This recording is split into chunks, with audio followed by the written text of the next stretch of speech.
नहीं। सो ये बड़ा स्ट्रेंज मामला है। इवेंचुअली तो जाहिर है इस खित्ते में, मैं इस बात पे कन्विंस्ड हूँ कि ये सब ख़त्म हो जाएगा।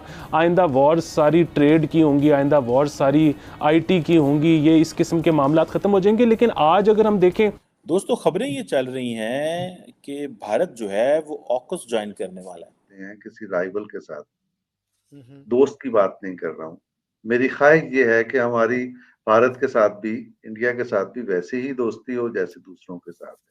ये और वो मुझे और आपको यकीन है कि वो पाकिस्तान ज़रूर करेगा। जहाँ तक बात है कि ये जो उधर से बयान आया है, ये बड़ी इंटरेस्टिंग केस स्टडी है। मतलब it is very unfortunate but it is very interesting as well. लेकिन ये ज़हन में रखें कि अगर इंडिया ऑकस ज्वाइन करता है, जो कि जिसको Australia, United kingdom and America जो हैं, इन्होंने एक समझें कि एक अनअनाउंस किस्म की एक ट्राइलैटरल सिक्योरिटी पार्टनरशिप है। और मसलन एयर मार्शल असगर खान जो बड़े रिस्पेक्टेड मिलिट्री ऑफिसर थे and I think he was a staunch patriot, उन्होंने जब ये कहा कि जितनी भी जंगें हुई मैं नाम नहीं समझ सका किसका जिक्र कर रहे हैं। Air marshal Asghar Khan. उसकी वजह यह है कि मतलब एक तरफ हम देखते हैं कि इंडिया बहुत ज़्यादा माशी तरक्की कर रहा है, $650 बिलियन से ऊपर उनके रिजर्व हो गए हैं। और दूसरी तरफ अभी अमेरिका में कुछ दिन पहले एक और कमेटी बैठी जिसने इंडिया के मुतल्लिक जो है वो डाउट्स का इजहार किया कि वहाँ पे अक़लियतों के साथ सलूक जो है वो जैसा होना चाहिए शायद वैसा नहीं हो रहा। इसका जो मकसद है वो कहते हैं जी कि हम तमाम हुकूमतें जो हैं वो एक दूसरे को सपोर्ट करना चाहते हैं सिक्योरिटी एंड डिफेंस इंटरेस्ट में। और जय हिंद दोस्तों, वंदे मातरम। आप सभी का स्वागत है द इंडियन काफिर चैनल के एक नए वीडियो में। दोस्तों, भारत के ऑकस में शामिल होने की खबरों से पाकिस्तानी एनालिस्ट कमर चीमा परेशान हो गए हैं। वो पाकिस्तान को भारत के साथ कंपेयर करने की बार बार कोशिश करते हैं, लेकिन भारत छलांग मारकर अपने किसी न किसी काम के द्वारा पाकिस्तान से कई गुना आगे निकल जाता है। आप सभी से निवेदन है वीडियो को पूरा देखें क्योंकि सेकंड हाफ और भी ज़्यादा इंटरेस्टिंग है। हमारे चैनल को सब्सक्राइब करें, वीडियो को लाइक शेयर करना ना भूलें। धन्यवाद। सब्सक्राइब करें और मेरे हर अपडेट आपको मिले इसके लिए बेल आइकन जरूर दबाइएगा। जी जी। एयर मार्शल असगर खान ने जैसे कहा कि जितनी भी जंगें हुई उनका आगाज जो है उनका स्टार्ट पाकिस्तान की तरफ से हुआ। तो बहुत से लोगों के नजदीक ये तो एक गद्दारी है, पाकिस्तान को बदनाम करने की एक साजिश है। तो फिर क्या उनका कोर्ट मार्शल नहीं होना चाहिए था? हमने क्या किया, रिसालपुर वाली एकेडमी जो है मिलिट्री इनकी एयरफोर्स उनके नाम कर दी, उनके नाम कर दी जी। इसका मतलब यह है कि पाकिस्तान बदल रहा है ना। पाकिस्तान ने अंडरस्टैंड किया है कि माजी में हम क्या थे और आज हम क्या हैं। तो ये सिर्फ असर खान ने तो ये बात नहीं कही है। आप जनरल मूसा को पढ़ें, आप अयूब खान को छोड़ दें या आप मुशर्रफ को छोड़ दें, आप बहुत सारे दीगर जर्नैल हैं, उन्होंने भी बायोग्राफीज लिखी हैं, डिप्लोमेट्स हैं, उन्होंने अपनी बायोग्राफीज लिखी है। उसमें कमोबेश इसी किस्म की बातें हैं। तो इसका मतलब ये है कि पाकिस्तान चीजों को क्रिटिकली, जो आपका पॉइंट ऑफ व्यू है उसके तहत समझने की भी कोशिश करता है। हमारे यहाँ ऐसे लोग मौजूद हैं जो हमें आईना भी दिखाते हैं, यानी अपने घर के अंदर बैठकर, और दुरुस्त राह भी सुझाते हैं। मतलब मुशर्रफ दौर में ये मतलब तक हम देखते थे कि पाकिस्तान में भी ये सेंटिमेंट होता था। मुशर्रफ साहब जो हैं वो बड़े ऊंचे ऊंचे नारे लगाते होते थे कि अगर तुम यूं करोगे तो हम भी यूं करेंगे। वो उनको फिर टीवी चैनल्स पर भी लेते थे, फिर वो टीवी चैनल्स की रिकॉर्डिंग्स पूरी दुनिया में दिखाते थे कि देखें जी ये तो उनके जो रिप्रेजेंटेटिव है स्टेट के, वो ये खुद मान रहे हैं कि हम ये करते। साथ में ये न्यूज़ सामने आ गई।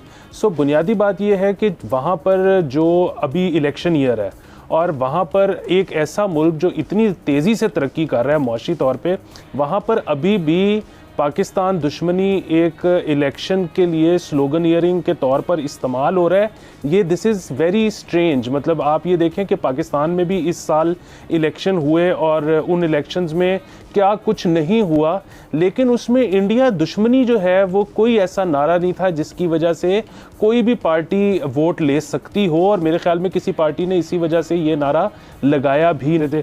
सो वो मतलब हम जो 12 साल 15 साल पहले करना छोड़ गए थे वो आज ये कर रहे हैं। इवेंचुअली तो इसने ठीक होना है, लेकिन प्रॉब्लम फिर वही है कि why is India late to the party. एक लॉन्ग टर्म रिलेशनशिप बिल्ड करना चाहते हैं, एक डीपर इंफॉर्मेशन शेयरिंग करना चाहते हैं, टेक्नोलॉजिकल स्पेक्ट्रम में, डिफेंस रिलेटेड साइंस में, सप्लाई चेन के अंदर। मुझे ऐसा लगता है कि ये जो सप्लाई चेन है, इंडस्ट्रियल बेस मजबूत करनी है, ये सारी चीज़ें they are part of that, but in fact ये है एक मिलिट्री ब्लॉक बनाना है अगेंस्ट चाइना। इंडिया इसको अवॉइड कर रहा है। ये जो है वो अगर आपको याद हो, क्वाड भी एक ऐसा मल्टीलैटरल फोरम है, क्वाड्रिलैटरल सिक्योरिटी डायलॉग, जिसमें इंडिया, अमेरिका, ऑस्ट्रेलिया और जापान है। जापान एंड इंडिया को ऑकस में नहीं डाला गया, और ये वो जो फाइव आइज इंटेलिजेंस अलायंस के जो 3 बड़े मेंबर हैं, अमेरिका, ऑस्ट्रेलिया और ये, इनको जो है वो ये इसका हिस्सा बने। कनाडा को भी नहीं डाला, न्यूजीलैंड को भी उस तरह नहीं डाला।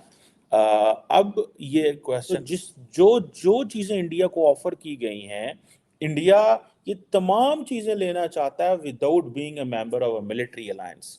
और मैं जैसे क्वाड की बात कर रहा था, जो क्वाड्रिलैटरल सिक्योरिटी डायलॉग था, उसमें भी इंडिया ने कहा कि we are not into any pact, कोई ट्रिटी नहीं है हमारी।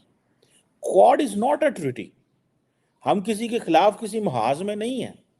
यही चीज बहुत सारे वेस्टर्न ममालिक को खटकती है, और वो इंडिया के ऊपर क्वेश्चन मार्क लगाते हैं, भाई ये क्या कर रहे हैं। अब सुनने में आया है कि अमेरिकी सदर जो बाइडेन जो है वो भी चाहते हैं, जिसमें वो जापान, फिलिपाइन और इन ममालिक को साथ मिलाना चाहते हैं। सो ये एक इम्पॉर्टेंट चीज है। तो वो बात जो है ना, हमारा कोई टीवी एंकर नहीं करता, वो बाकी जो कालम नवीस है वो नहीं फिर वो बात करते। बात को पॉपुलैरिटी तो उसी वक्त मिलती है ना कि एक बात किसी ने कर दी, तो बाकी जो कालम नवीस हैं, एंकर्स हैं, वो उसको डिस्कस करें। वो अनफॉर्चुनेटली नहीं होता। और ये जो बात है कि जी पाकिस्तान में इंडिया का इशू नहीं है और इंडिया में पाकिस्तान का इशू होता है, मेरा ख्याल है अभी मैंने ये बात कही नहीं है, लिहाजा आप भी ना कहें। ये पाकिस्तान में ये बात अक्सर की जाती है। तो अब देखिए, जब मोदी जी आए थे लाहौर, तो बिलावल ने कश्मीर के इलेक्शन में जाके क्या कहा था कि मोदी का जो यार है गद्दार है, गद्दार है। मतलब दैट इज अ गिवन। वो उससे आगे की बात करते हैं। शहबाज शरीफ साहब भी इस तरह की बातें करते रहे हैं कि जी इंडिया के साथ हम ताल्लुकात चाहते हैं, लेकिन कश्मीर का मसला रिजॉल्व कर दो पहले। जी अभिषेक जी, संस्कृति से हमारी सोसाइटी में मौजूद है, और जब हम टिट फॉर टैट पॉलिटिक्स करते हैं तो उसमें इस तरह की चीज आती है। लेकिन इस्लामाबाद सिक्योरिटी डायलॉग, मेरे ख्याल में आपने उसको ज्यादा स्टडी किया होगा, जिसमें साबिक आर्मी चीफ ने खड़े होकर कहा कि हमें एक नॉर्मल स्टेट के तौर पे बिहेव करना है, हमें दोस्तों की तरफ भी बढ़ना है, अपने पड़ोसियों की तरफ भी जाना है, और चीजों को दुरुस्त करना है। ये मैं जनरल बाजवा का जिक्र कर रहा हूँ, और मेरे ख्याल में उसका कॉन्टेक्स्ट मुझसे ज्यादा आप बेहतर बता सकते हैं। लेकिन पॉइंट यह है कि पाकिस्तान और भारत के रिश्तों को जैसे मैं देखता हूं कि जब तक हम, जैसे राजनाथ सिंह जी का बयान जो है, इट साउंड्स प्रोवोकेटिव, अगर आप उसके कंटेक्स्ट को हटा दें। अगर इंडिया ये कह रहा है कि भाई हम कोई बात हो ना हो बिना कारण घुस के मारेंगे, देन इट्स प्रोवोकेटिव। बट अगर कोई आपसे कह रहा है कि भाई आपके घर में प्रॉब्लम है, आप उस पर एक्शन लें, और आप लेने से मना कर रहे हो, आप डिनाइल की टैक्टिक्स में जा रहे हो, आप कह रहे हो ऐसा कुछ है ही नहीं, देन अगर हम ये कह रहे हैं कि हम यूज करेंगे वायलेंस का in order to protect our motherland, तो वो सारा खेल ही दूसरा हो सकता है, हो जाता है। जैसे आप सेल्फ डिफेंस जो लॉ में कंसेप्ट है, उसमें सेकेंड यूज ऑफ वायलेंस जो है वो बड़ा मैटर करता है, बिकॉज आपका सेल्फ डिफेंस है ही नहीं अगर कोई पहला क्रिमिनल यूज ऑफ वायलेंस